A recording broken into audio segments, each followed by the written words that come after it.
할렐루야. 한 주간 잘 보내셨습니까? 예. 날씨가 이번 주간에 비가 오면서 상당히 추웠습니다. 여러분들 건강에 늘 유의하시고 또 오미크론이 굉장히 최대의 치수까지 올라갔습니다. 이제는 뭐 내려올 것밖에 없는데 아무튼 여러분 건강에 잘 유의하셔서 또 건강한 삶으로 우리가 나아가시면 좋겠습니다. 할렐루야. 예. 우리가 지난 시간에 요셉이 형들 앞에서 드디어 자신의 정체를 밝히는 그 모습을 소개해 드렸습니다. 형들은 엄청난 충격을 받죠. 아니, 이 이집트의 총리가 자기 동생이라니, 그러면서 엄청나게 마음의 충격을 받습니다. 그리고 이집트 왕은 요셉을 너무나 사랑했기에 그의 충성을 보고 이방인이었던 그의 가족들, 그리고 아버지를 모셔와도 좋다 이렇게 허락을 하고 왕이 도와줄 수 있는 최고의 국가의 그 권력을 가지고 최고의 그런 모습을 동원해서 요셉의 가족들을 데려오도록 허락을 합니다. 이제 모든 준비를 마친 11명의 형제들이 요셉과 작별 인사를 하고는 이제 파라오 왕이 내어준 경호원들과 함께 고향에 또 가나안 땅을 향해서 그렇게 출발을 합니다. 여러분, 이 장면에서 이집트의 대부분 형제들이 좀 남아있고 대표로 뭐 한 두세 사람 이렇게 가서 아버지를 모셔오면 될 텐데 왜 이들은 11명 모두가 다 그렇게 고향으로 내려가는 걸까? 두 가지 이유가 있습니다.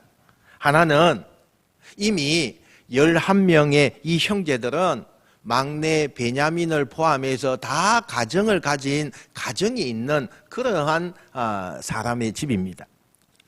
아내와 자녀들이 다 있었다는 거죠. 그러니까 아버지 야곱만 모셔오는 것이 그것만 되는 것이 아니라 가족들 또 모든 내가 그 가족의 가장이니까 모든 것을 챙겨야 되니까 다 가야만 했다는 겁니다. 두 번째는 아버지 야곱에게 대표로 누군가 와서 뭐 이렇게 우리가 지금까지 있었던 이야기를 쭉 하면 믿지 못할 수도 있다는 겁니다. 11명 모두가 다 가서 우리가 이렇게 다 안전합니다. 우리가 그곳에서 또 총애를 받고 이만큼 재물과 모든 것을 가지고 왔습니다. 그래야만 아버지가 안심할 수 있다고 생각했겠죠. 그래서 11명 모두가 다 함께 집으로 떠나는 겁니다.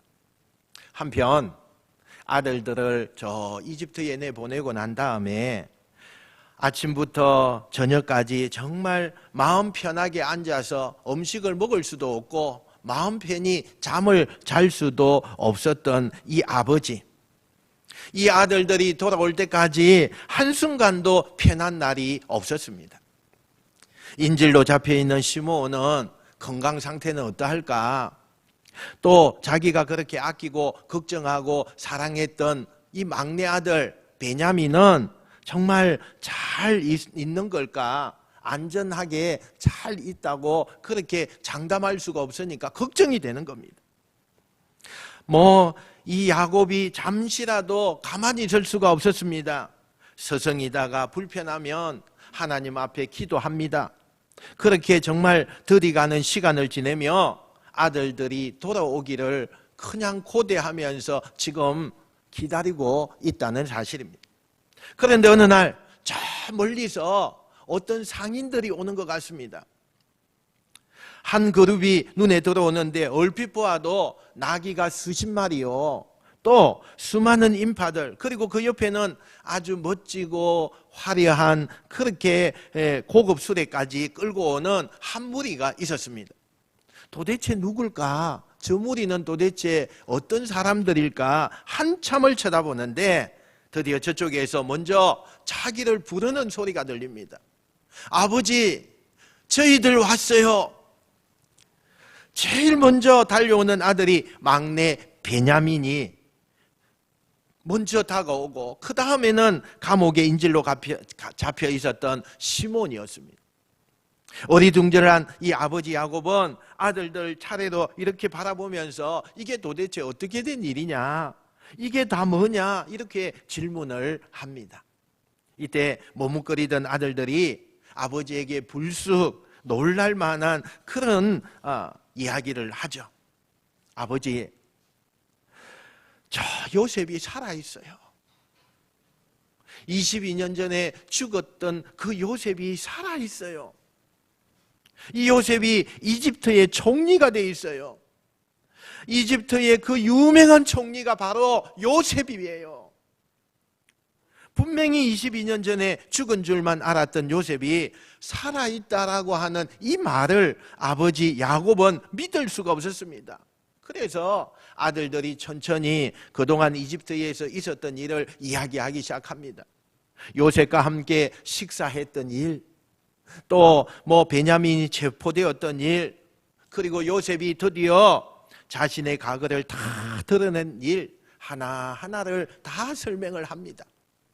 그리고는 이집트의 왕이 내려준 그 화려한 수레와 요셉이 전해달라고 한 여러 가지 선물을 보여주며 요셉이 분명히 살아있다라고 하는 얘기를 하자 그때서야 아버지 야곱이 확신을 갖게 되었다는 거죠. 그러면서 내가 죽기 전에 요셉을 한 번만 봤으면 소원이 없겠다, 그렇게 늘 마음을 가지고 있었는데 죽은 줄 알았던 그 아들이 살아있다니 내가 당장 가야 되겠다, 그 아들을 만나러 가야 되겠다. 그리고 아버지 야곱은 흥분하기 시작합니다.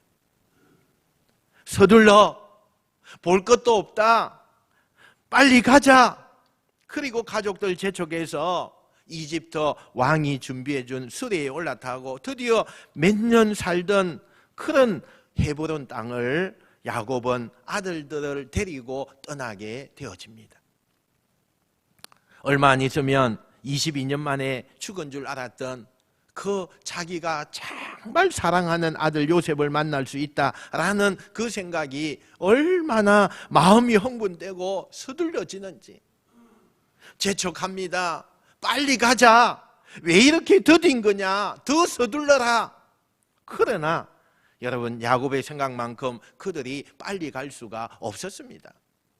우선은 가족들의 숫자가 많았습니다.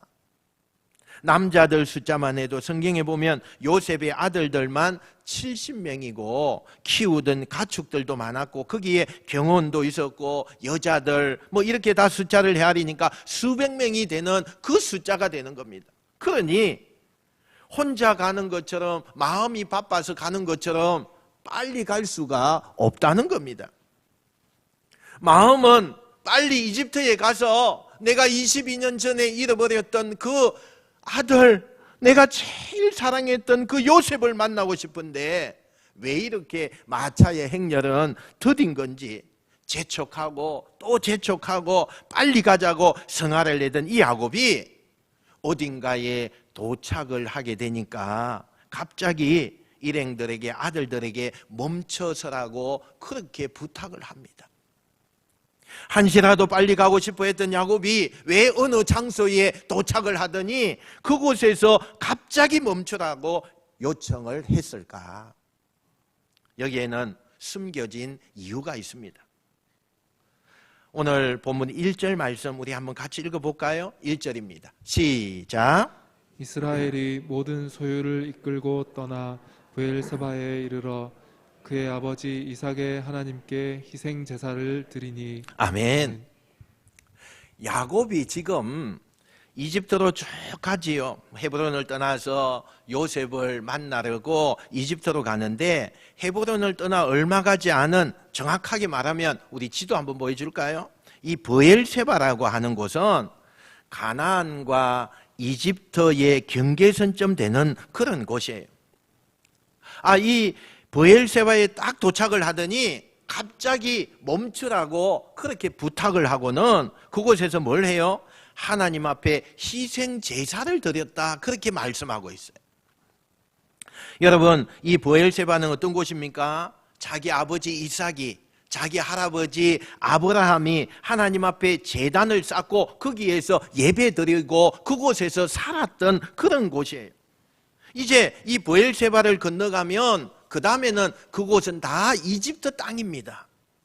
그런데 이 브엘세바에 딱 도착을 했을 때 야곱의 마음에 이런 영적인 감동이 드는 거예요.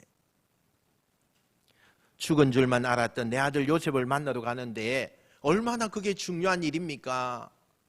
그런데 왜 예전에 하나님께서 자기에게 뭐라고 말씀하셨느냐 하면 너 이 가나안 땅을 떠나지 말아라. 분명히 하나님께서 그렇게 말씀을 하셨거든요. 그러니까 지금 내 아들이 이집트 땅에 살고 있고 그를 만나야 되고 만나러 가는 것은 당연한 거예요. 그런데 이게 내 생각이 맞는 건지 아니면 하나님이 말씀하신 그 하나님의 말씀이 맞는 건지 그가 결정을 할 수가 없었다는 거예요. 당장이라도 아들 만나야 되는 것이 아버지의 정이고 또 가족의 사랑이고 자기가 해야 될 일입니다. 아니 이건 어찌 보면 상식적인 일이고 당연한 일입니다.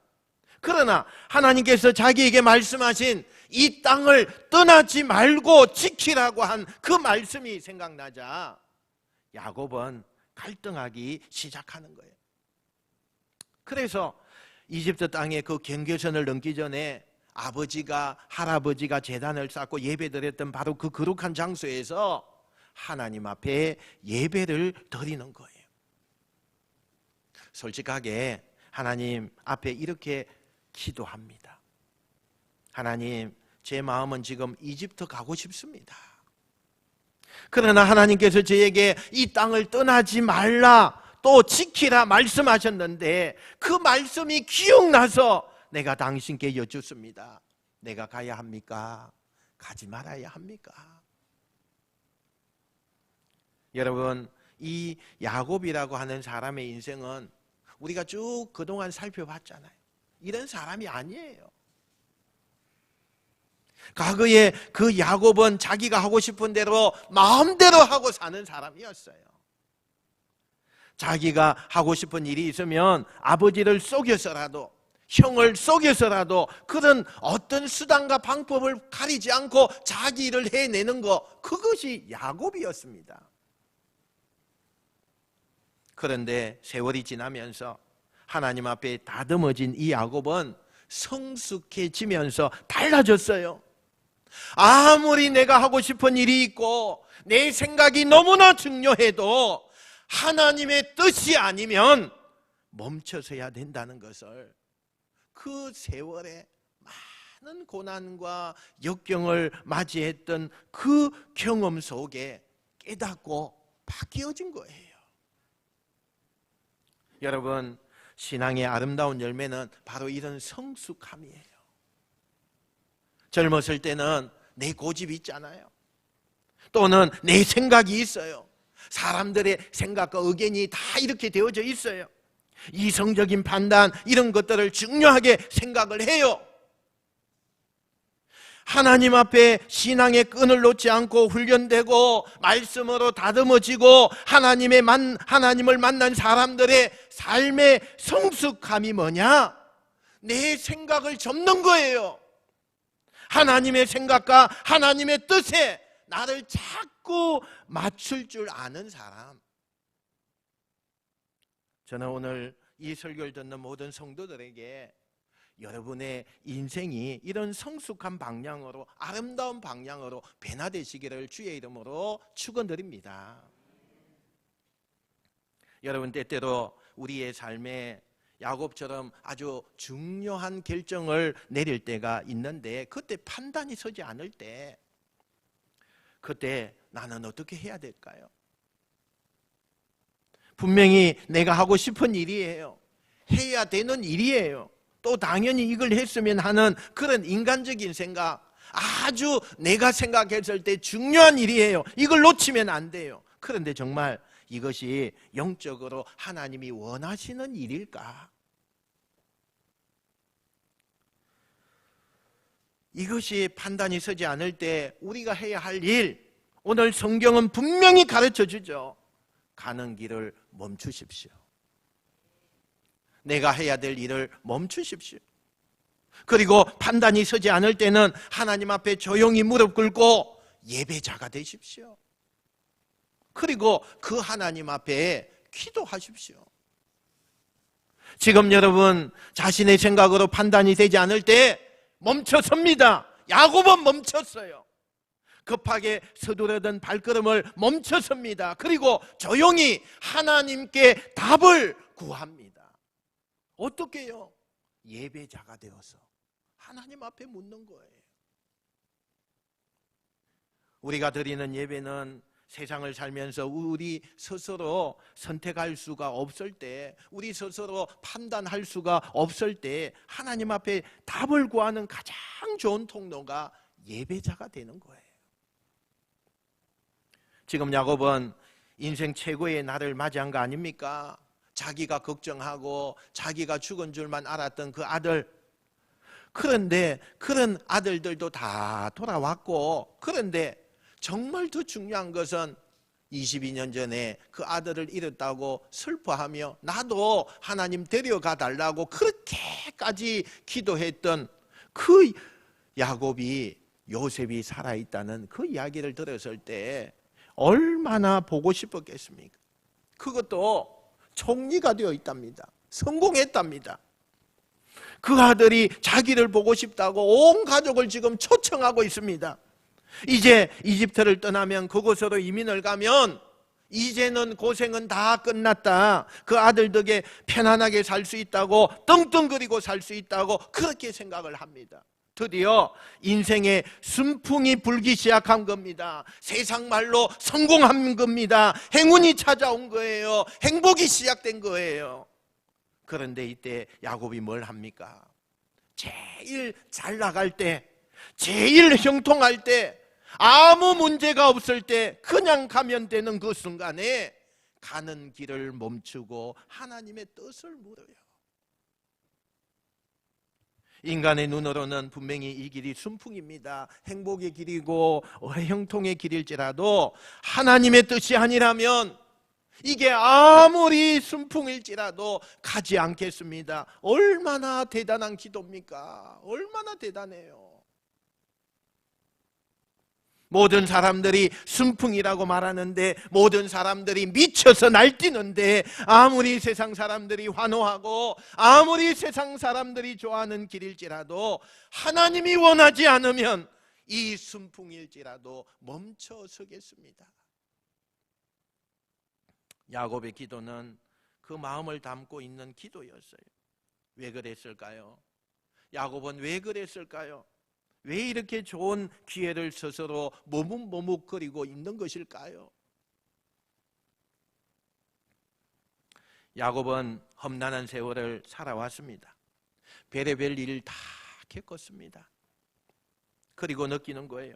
내가 보기에, 내가 생각에 잘 되는 것 같아도 하나님의 뜻이 아니면 인간이 형통하게 잘 되는 것 같이 보이는 것이 결국은 아무것도 아니구나.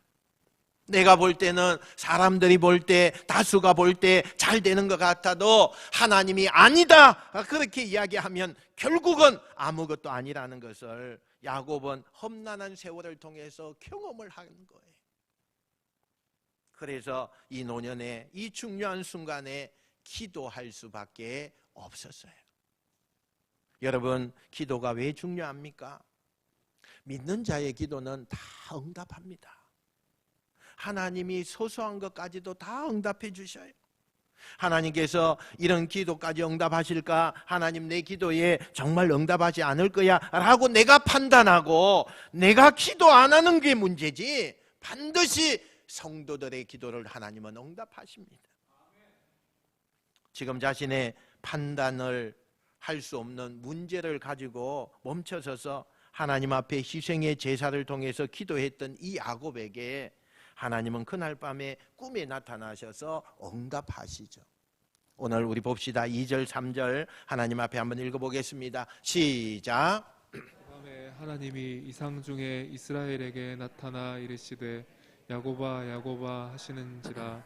야곱이 이르되 내가 여기 있나이다 하매 하나님이 이르시되 나는 하나님이라 내 아버지의 하나님이니 애굽으로 내려가기를 두려워하지 말라. 내가 거기서 너로 큰 민족을 이루게 하리라. 아멘. 예배를 드리는 그때 바로 응답하지 않아요. 1대1로 만날 수 있는 밤중에 꿈을 통해서 구약에 가장 보편적으로 계시하고 응답하는 꿈을 통해서 야곱에게 나타나십니다. 여러분, 한밤중일지라도 나는 한밤중이고 나의 인생은 모두 잠들어 있는, 멈춰 있는 그 시간일지라도 하나님은 내게 찾아오시고 다가오시는 분이에요. 여러분의 인생이, 여러분의 가정이 지금 한밤중에 있습니까? 아무것도 결정할 수 없는 정말 어려운 결정 앞에 여러분이 서 있습니까? 모든 것이 멈춰서서 꼼짝할 수도 없는 그 환경일지라도 하나님은 오늘도 울부짖고 부르짖고 하나님 아버지의 이름을 부르는 당신의 삶에 하나님은 오늘도 찾아오시는 분임을 믿으시길 축원합니다. 그리고 변함없이 그의 이름을 2번 부르십니다. 한 번도 아니고 2번이나 불러요. 성경에 하나님께서 사람들의 이름을 부르실 때, 또는 예수님이 사람의 이름을 부를 때 2번 연속 부를 때가 있어요. 거의 같은 맥락이거든요. 확신을 주고 너무나 사랑하는 내 자녀들이라는 거죠. 하나님께서 그렇게 2번 호칭을 부르는 거예요. 야곱아, 야곱아. 그의 이름을 잊지 않으시고, 나는 모진 그런 세월 속에 세상 걱정, 자식 걱정, 먹고 사는 걱정 때문에 잠시라도 하나님의 이름을 잊고 사는 적이 있었지만 하나님은 내 이름을 그 어떤 때도 잊지 않으셨다는 거예요. 잠들어 있는 그 밤에 야곱에게 찾아오셔서 야곱의 이름을 부르시는 그 하나님. 몇 년이 지나면, 세월이 흐르면 사람들은 나의 이름을 잊어버립니다. 그러나 하나님은 나의 이름을 잊지 않으세요. 내 이름을 부르시는 하나님, 오늘 당신의 이름을 간절히 부르시는 하나님의 음성이 들려지는 시간이 지금 시간이 되시길 축원합니다. 하나님이 뭐라고 말씀하세요? 야곱아, 괜찮다. 이집트로 가거라. 내가 거기서 너로 하여금 큰 민족을 이루게 해줄 것이다. 이렇게 격려합니다. 이렇게 확신을 주시는 거예요. 사실 처음에 야곱이 이집트를 출발할 때만 해도 아들에 대한 그리움, 아버지로서의 의무, 한 가문의 책임자 뭐 이런 거로 출발한 거거든요. 그런데 시간이 지나면서 지금 하나님이 그에게 말씀하시는 건 뭐예요? 그건 한 아버지의 역할, 한 가장, 뭐 한 가문을 이루는 것의 역할이 아니라 민족의 아버지가 되고 민족을 이루고 구원자가 되게 하려고 하는 하나님의 뜻이 개입이 되었다는 사실이에요. 이걸 어떻게 야곱이 알게 되는 겁니까? 멈춰서 기도한 그 덕분이죠. 너무 기뻐서 행복해서 정말 하나님 잊어버리고 내 기쁨에 도취되어야 할 그 순간에도 하나님을 잊지 않으려고 하는 그의 삶의 태도가 하나님의 위대한 계획을 알 수 있도록 해주셨다는 사실입니다. 우리가 살다 보면 어느 때는 일이 잘 풀릴 때가 있어요. 일이 그냥 술술 풀려요. 여러분이 기도하면 기도하는 대로 하나님이 거기에다가 복을 주셔서 모든 일들이 잘 되어요. 계획하는 것마다 너무너무 잘 되고 이런 때가 있어요. 여러분, 그때 우리가 해야 될 일이 뭐가 있습니까? 야곱처럼 너무 잘 될 때, 너무 행복할 때, 너무 들떠 있을 때 차분하게 하나님 앞에 기도할 수 있어야 돼요. 잘 된다고 자신을 과시하지 마십시오. 잘 된다고 기쁨에 도취되지 마십시오. 스스로 과신하고 우리가 기쁨에 도취되는 그 순간에 그 영혼의 빈틈으로 그 순간 죄가 그 사람에게 들어올 수 있다는 거예요. 그 대표적인 사람이 다윗 아닙니까? 가장 잘 나갈 때 밧세바를 보며, 저는 잘 되는 것도 하나님의 뜻이고 안 되는 것도 하나님의 뜻이라고 생각해요. 하나님께서 우리의 삶을 잘 되게 하실 때 우리가 정말 해야 될 것은 순풍에 담은 하나님의 뜻이 무엇인가를 분별하는 거예요. 분별하는 거예요. 사람들은 잘 되면 거기에는 하나님의 뜻이 없는 줄 알아요. 그래서 막 도취됩니다. 이제 걱정 안 해도 되고 기도하지 않아도 되고 나는 잘 됐으니까 이게 축복이니까 너무 그걸 과신합니다. 그래서 사람들이 기도하는 것을 멈춰버려요. 하나님 앞에 거룩한 자세가 허털어져 버립니다. 아닙니다. 성경은 우리에게 그렇게 이야기하고 있지 않아요. 쉬지 말고 기도해라.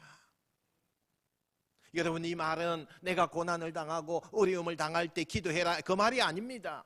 내가 순풍에 돛달고 있을 때, 내가 너무 잘 되어졌을 때에, 내가 너무 하나님 앞에 축복을 받았을 때에 거기에도 기도가 필요하다는 거예요. 잘 될수록, 순풍을 만날수록 이제는 더 많은 기도가 필요하다는 것을 우리 모두가 깨닫게 되기를 축원합니다. 하나님으로부터 응답을 받은 뒤에 비로소 다시 가나안 땅에 벗어나고 이집트 땅으로 들어가는 거예요. 지금 야곱의 가족들은 정확히 떠날 때 67명, 남자가 67명이에요. 그런데 이집트 땅에 야곱의 가족 70명이 들어갔다고 하는데 이 70명은 이제 이집트에서 기다리는 요셉과 요셉의 두 아들, 즉 머낫세와 에브라임을 합해서 70명이 되는 거죠. 물론 남자의 수가 70명이고 거기에는 부인들도 있고 종들도 있고 그거 여러 며느리들도 이렇게 다 합하면 지금 이동하는 숫자가 수백 명이 되었을 거예요. 근데 아무튼 이 70명이 이집트에 들어가서 나중에 이집트 땅을 그들이 떠날 때는 수천만 명이 되어서 떠나는 것을 보게 돼. 아버지가 요셉을 만나러 간다고 하니까 형제들 중에 선발대로 요셉에게 아버지가 이제 떠날 거다라는 소식을 전하기 위해서 먼저 달려간 형제가 있었습니다. 그 형제가 누구냐? 유다입니다. 이집트에 있는 요셉 동생에게 아버지가 이제 마차를 타고 오는 중이다라고 하니까 이 요셉이 유다 형에게 형님, 그 강야를 지나고 나면 제일 첫 번째 나오는 땅이 고센 땅입니다. 그 고센 땅 입구에서 제가 기다릴 테니 거기에서 만나도록 합시다. 그래서 유다는 아버지에게 곧바로 돌아와서 온 가족을 고센 땅으로 인도하게 되는 거예요. 드디어 고센 땅에 도착을 했습니다. 거기에 정말 죽은 줄만 알았던 아들 요셉이 아버지를 기다리고 있는 거예요. 22년 만에 만나는 거예요. 22년 만에. 이 22년 만에 만난 이 두 사람이 요셉은 자기 때문에 늙어버린 아버지에 대한 미안함, 왜 그렇게 내가 알던 아버지의 모습은 사라지고 늙은 할아버지가 되어 내 앞에 나타났는지 너무나 서러운 거예요. 아버지 야곱은 죽은 줄만 알았던 그 아들이 살아있다는 그 자체만으로도 말문이 막혔어요. 서로 얼싸안고 눈물 흘리면서 한참을 울음소리로 그간의 그리움과 안부를 묻고 또 묻습니다. 한참 울고 서로 안부 인사가 끝난 뒤에 요셉은 가족들을 자기가 준비한 곳으로 안내를 하게 됩니다. 그런데 여기서 이 형들의 표정이 좀 달라져요. 이 형들이 표정이 점점 안 좋아지는 거예요. 왜 그랬느냐?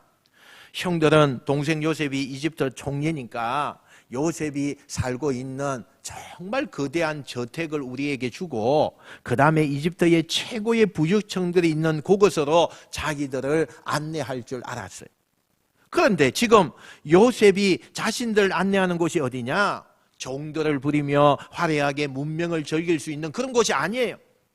전혀 기대와 다른 곳으로 자신들 인도하는데 거기는 어디냐? 화려한 문명이라고는 거리가 먼 곳, 시골, 뭐 이런 곳으로 인도하는 거예요. 대부분 이집트 사람들이 살고 있는 그 도시와는 너무나 동떨어져 있는 그 지역, 광야를 건너자마자 나타나는 첫 번째 땅 고센 땅으로 자신들을 안내하는 거예요. 이곳에서 틀을 잡고 이 고센 땅에서 앞으로 살라는 거예요. 형들이 환상이 깨어졌습니다. 자신들이 이집트에 가면 그 이집트 사람들처럼 동생 덕분에 종들을 거느리면서 휘황찬란한 금팔찌를 온 손에다가 걸고 멋나게 폼나게 살 줄 알았는데, 동생이 자신들에게 준 삶의 터전은 광야와 다를 바 없는, 문명이 하나도 없는, 그저 예전처럼 가축치며 농사를 지을 수 있는 그러한 환경의 땅, 고센 땅으로 자신을 인도하는 거예요. 왜 요셉은 더 화려하고 더 좋은 곳에 아버지와 이 형제들을 모시지 않은 걸까? 왜 자기가 살고 있는 그곳으로 아버지와 형들 모시지 않고 일부러 고센 땅으로 아버지와 가족들 인도해낸 걸까? 거기에는 그럴 만한 이유가 있었습니다. 자, 우리 봅시다. 34절 하반절 한번 볼까요? 함께 읽어보겠습니다. 시작. 애굽 사람은 다 목축을 가증히 여기나니 당신들이 고센 땅에 살게 되리이다. 아멘. 이집트 사람들은요, 가장 우습게 천하게 여겼던 사람들 중에 하나가 가축을 치는 목자들, 이런 사람을 너무나 경멸했던 거예요. 근데 지금 아버지와 요셉의 형제들은 가축을 치는 사람들이잖아요. 그러니까 이들이 만약에 이집트 사람들 속에 집어넣어서 그 사람들과 함께 산다면 반드시 일어나는 현상이 있어요. 아버지와 그 형제들을 경멸할 거예요. 사람 취급도 안 하고 인간 취급도 안 하고 뭐 그렇게 대할 것이 뻔히 알고 있었던 거예요. 왜 이집트 사람들은 가축을 치는 목자들 그렇게 경멸하게 되는 걸까? 두 가지 이유가 있어요. 먼저 이집트 사람들은요, 농사 짓는 농경 문화에 사는 사람들이에요. 가나안 사람들은 유목민들이에요. 그러니까 이집트 사람들의 눈에는, 농사 짓는 사람들의 눈에는 저 유목민들은 일정한 거주지가 없어요. 그냥 가다가 길에서 자는 거죠. 이집트 사람들의 그 눈에는 양들, 염소를 이끌고 정신없이 떠돌아다니는 저 사람들이 그렇게 좋아 보이지 않아요.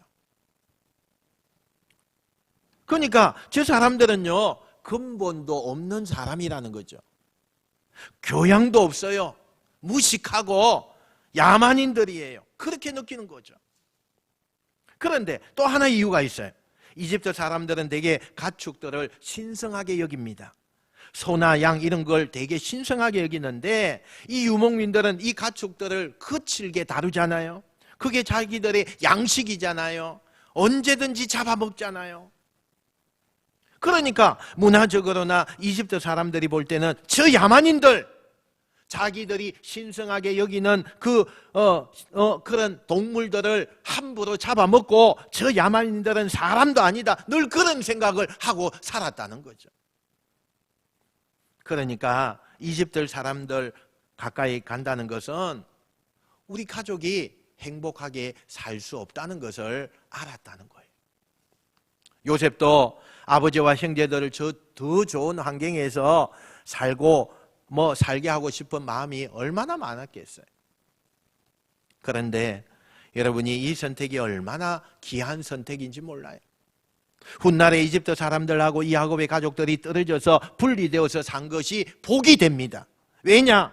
분리되어서 따로 살다 보니까 이방 문화에 섞이지 않는 거예요. 그래서 신앙을 지킬 수 있었던 거예요. 그러니까 요셉이 선택한 이 고센 땅은 요셉과 야곱의 가문에서 신앙을 지킬 수 있는 선, 울타리가 되었다는 거예요. 울타리가 되었어요. 이걸 의도한 것은 아니지만 고센이라고 하는 신앙의 선이 그어진 그 덕분에 야곱의 가정은 어쩔 수 없이 신앙을 지키며 살 수 있게 되었다는 거예요.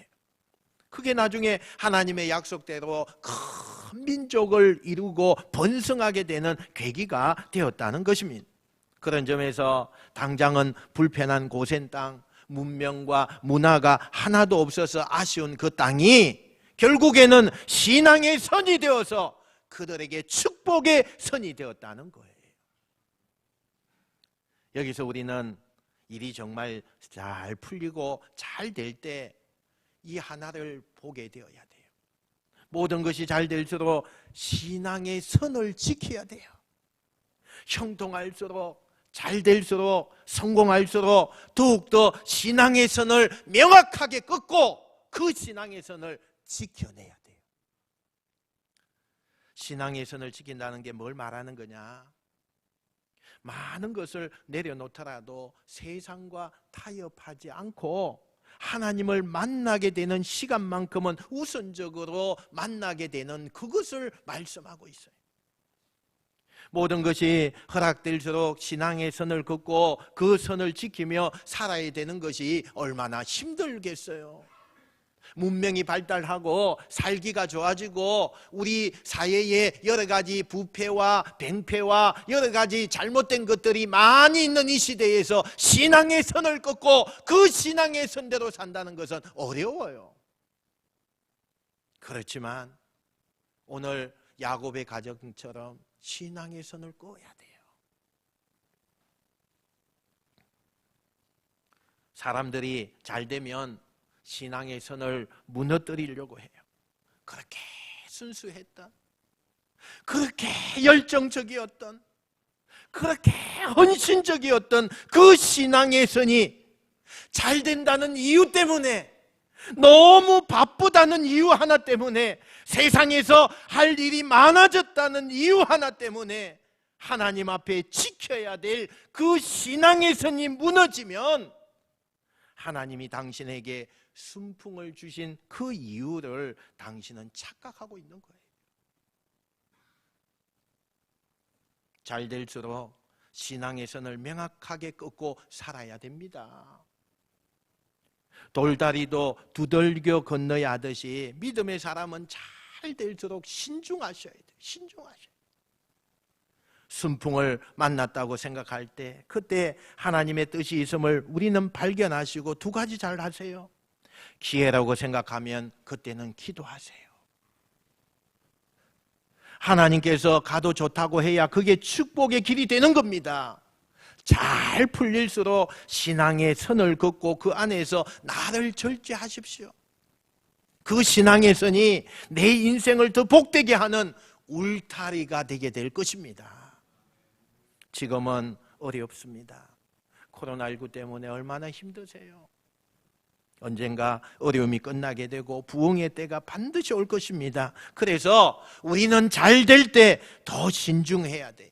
형통할 때, 일이 잘 풀릴 때, 그때 더 영적으로 신중해서 하나님의 풍성한 진짜 복을 누릴 수 있는 야곱의 가문, 요셉의 인생이 여러분의 것이 되시기를 주님의 이름으로 축원드립니다. 축원드립니다.